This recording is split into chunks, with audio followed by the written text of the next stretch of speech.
registres français. So what are registers? You probably know this already, but registers are different ways of speaking in different contexts. So you've got the high register, which would be in formal situations. Probably see it be written French, written English would be high register. It's the kind of language that you would use in a very formal situation. And then you've got your sort of like everyday kind of register, which is more likely going to be like familiar kind of phrases or common kind of language. And then you've got your slang, and then you would have swear words as well. So we're going to have a look at some of those in the context of French, because sometimes I think we don't realize that we're selecting words for situations. So it's different in different situations. So let's have a look. So this is done as a story, quite a nice little thing by this website. I think it's associated with Le Monde. Anyway, so il existe toutes sortes de mots dans la langue française. Les doux qui apaisent, les durs qui blessent, les gros mots, les mots compliqués, les mots absurdes, ceux qui ne veulent rien dire.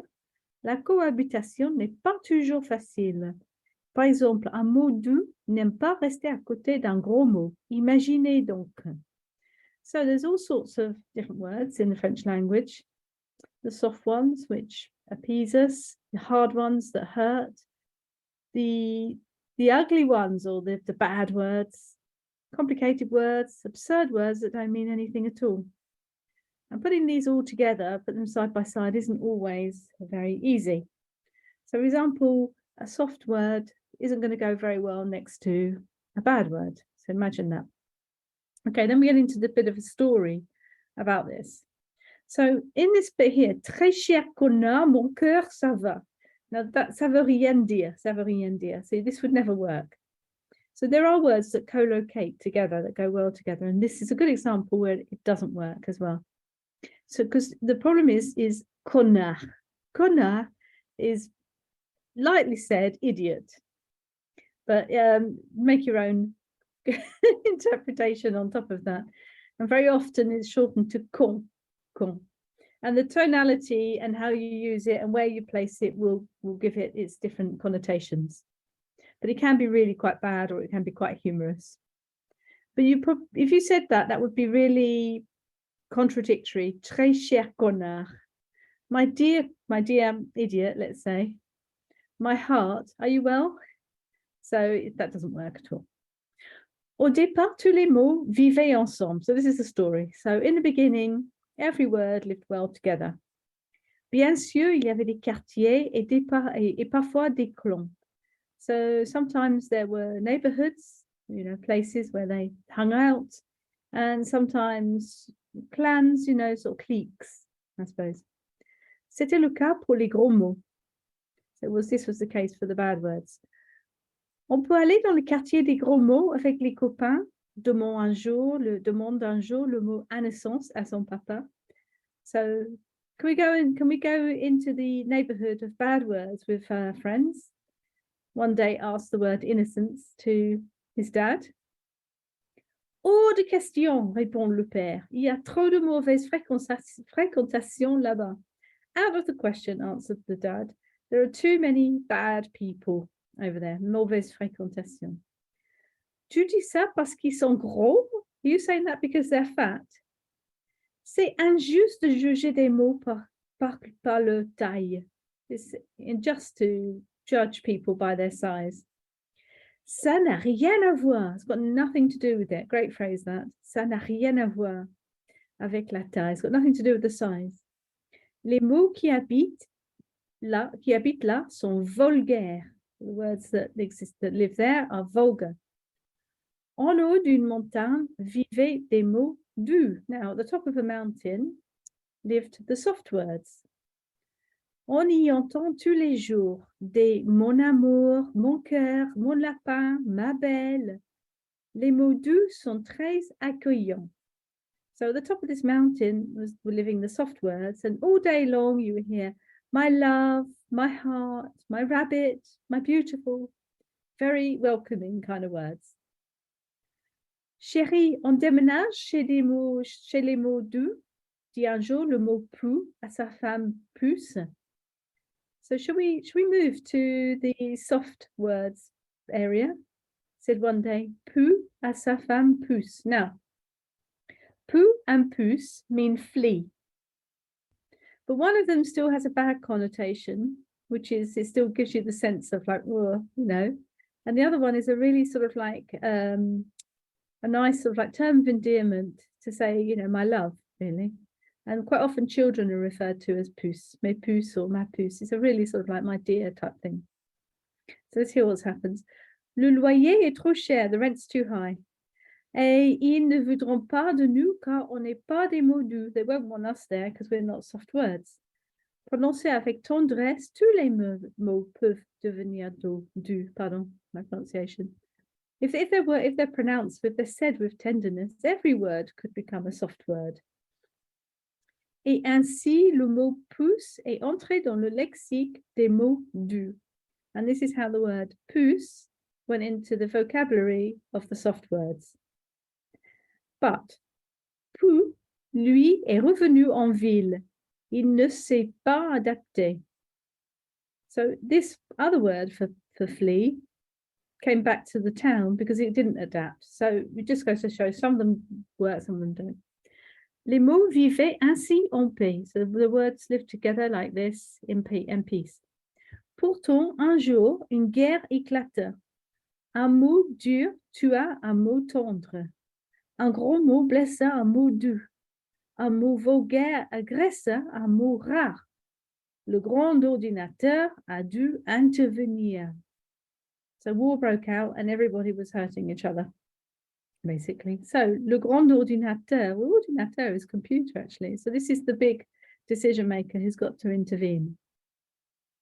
Chers mots, mes amis, mes frères, j'ai cru que malgré nos différences, nous pourrions tous vivre ensemble sans frontières. Nous avons tous notre mot à dire et nous avons tous notre place dans le discours. Mais étant donné la crise actuelle, je proclame l'état d'urgence et je vous ordonne de vous séparer en catégories. Nous allons former des registres de langue. So, dear friends, words, etc. I thought that with it, despite our differences, we could live together without frontiers.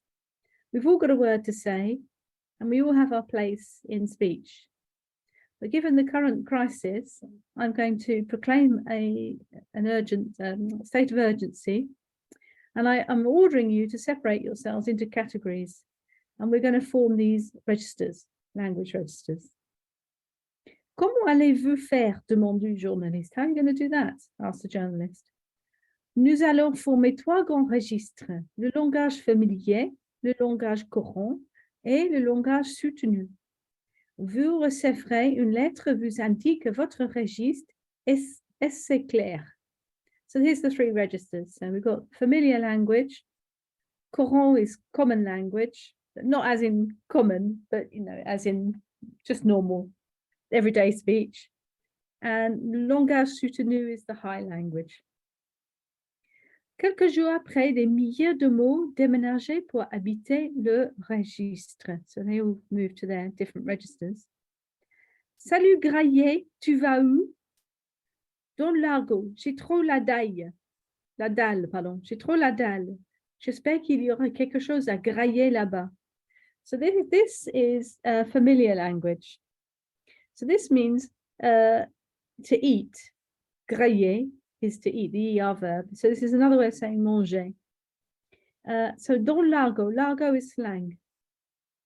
J'ai trop la dalle is I'm starving. It's a you can write this down because it is actually a way of speaking. You'd hear it. You probably hear it in films and things like that. That's the place to probably notice it the most.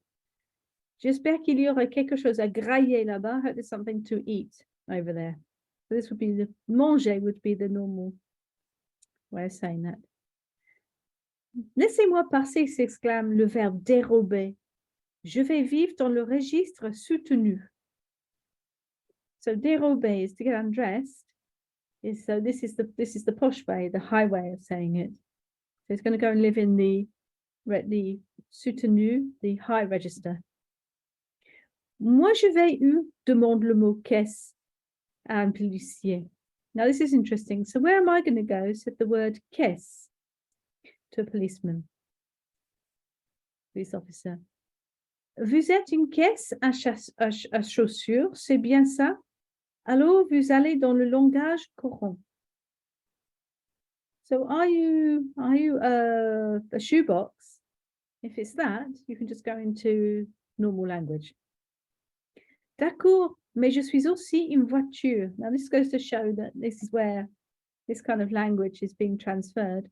So une caisse is a familiar way of saying voiture, of car. There's loads of ways to say car. So, and if we use the word une caisse, so it can be just in normal language, or dans ce cas, vous allez vivre aussi dans le langage familier. Because that's a nickname really for car, une caisse.